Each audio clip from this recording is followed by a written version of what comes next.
teman-teman, selamat datang di podcast kita kali ini.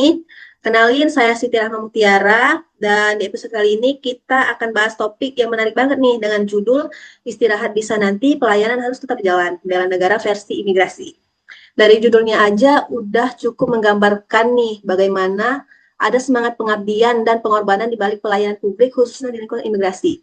Nah, hari ini kita akan membahas salah satu nilai dasar bela negara yaitu rela berkorban untuk bangsa dan negara.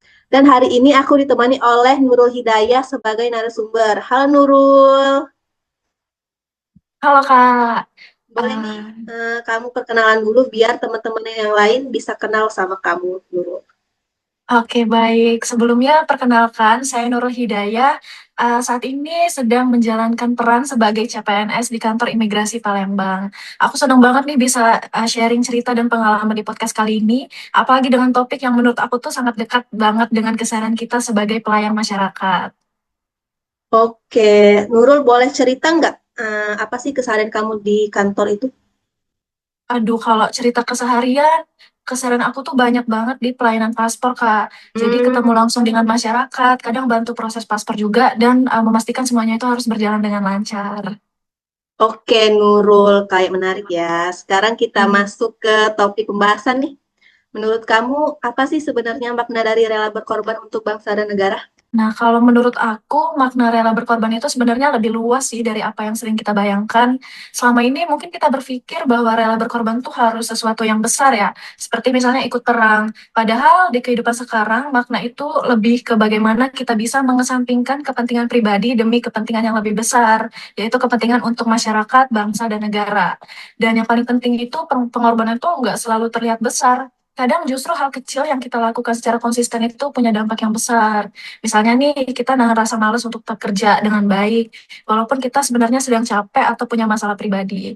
Itu tuh semua sebenarnya bentuk nyata dari rela berkorban, Kak. Nah, kalau dari sisi Kak Siti sendiri, pernah nggak sih Kakak ngerasain momen harus mengesampingkan kepentingan pribadi demi orang lain gitu? Kalau dipikir-pikir pasti pernah lah ya. Mungkin dalam hal sederhana kayak tetap menjalankan tanggung jawab walaupun lagi capek atau ada urusan pribadi. Dari situ aku jadi sadar kalau ternyata hal kecil yang kita lakukan itu memang bisa jadi bagian dari bela negara juga ya. Aku tahu kalau kamu tuh sekarang jadi PNS ya di kantor imigrasi Palembang kan. Nah, boleh cerita sedikit nggak tentang pengalaman kamu? Iya betul Kak. Jadi saat ini aku tuh sebagai CPNS di kantor imigrasi Palembang. Di sana aku terlibat langsung dalam pelayanan publik, khususnya dalam pelayanan dokumen perjalanan seperti paspor. Dari situ aku mulai benar-benar merasakan nih bagaimana nilai bela negara itu bukan cuma teori, tapi harus diterapkan langsung dalam pekerjaan sehari-hari. Karena kita tuh berhadapan langsung dengan masyarakat yang punya berbagai kebutuhan, karakter, dan harapan. Dari situ kita juga dituntut untuk tetap sabar, profesional, dan memberikan pelayanan terbaik dalam kondisi apapun Kak. Waduh, pasti nggak mudah lah ya menghadapi berbagai situasi seperti itu, Nurul.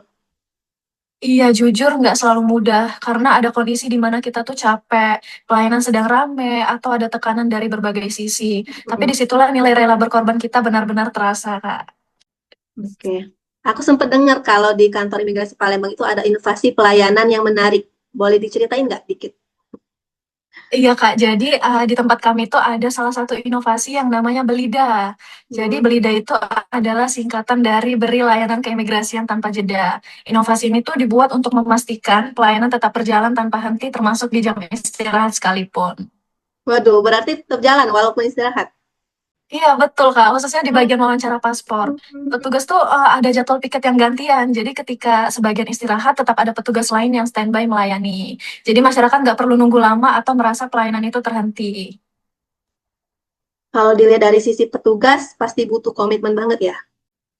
Iya pasti banget Kak, karena secara tidak langsung kita mengorbankan waktu istirahat, walaupun gantian tapi tetap ada momen di mana kita tuh harus tetap bekerja saat waktu istirahat. Menurut aku hal seperti ini mungkin terlihat sederhana tapi punya makna besar. Nah, kalau menurut Kak Siti sebagai masyarakat, kalau dapat pelayanan yang tetap jalan tanpa jeda, kira-kira gimana nih Kak perasaannya? Kalau aku pasti seneng banget lah karena merasa dihargai waktunya dan dilayani dengan serius. Dan itu bikin kepercayaan masyarakat juga meningkat sih. Oke, dari pengalaman kamu, apa yang kamu rasakan setelah ngejalanin hal itu, Nurul? Yang pasti yang aku rasakan itu ada kepuasan tersendiri, Kak. Jadi ketika kita bisa membantu masyarakat, pelayanan berjalan lancar, dan mereka tuh merasa terbantu, itu tuh ada kebahagiaan dari kita sendiri. Nah, di situ juga aku merasa bahwa apa yang aku lakukan itu punya arti, dan itu yang membuat aku semakin memahami bahwa rela berkorban itu bukan beban, tapi bentuk kontribusi kita sebagai warga negara. Baiklah, dari obrolan kita hari ini kita bisa lihat bahwa nilai rela berkorban untuk bangsa dan negara itu benar-benar bisa diterapkan dalam kehidupan sehari-hari. Salah satu contohnya yaitu inovasi Belida tadi, yang menunjukkan bahwa pengorbanan kecil seperti waktu istirahat bisa memberikan dampak besar bagi masyarakat. Dan ini jadi bukti bahwa bela negara tidak harus dalam bentuk besar, tapi bisa dimulai dari hal-hal sederhana yang dilakukan secara konsisten. Iya, betul, Kak. Semoga apa yang kita bahas hari ini bisa jadi pengingat dan motivasi buat kita semua untuk mulai menerapkan nilai bela negara dalam kehidupan sehari-hari, bahkan dari hal kecil sekalipun. Amin, amin, amin.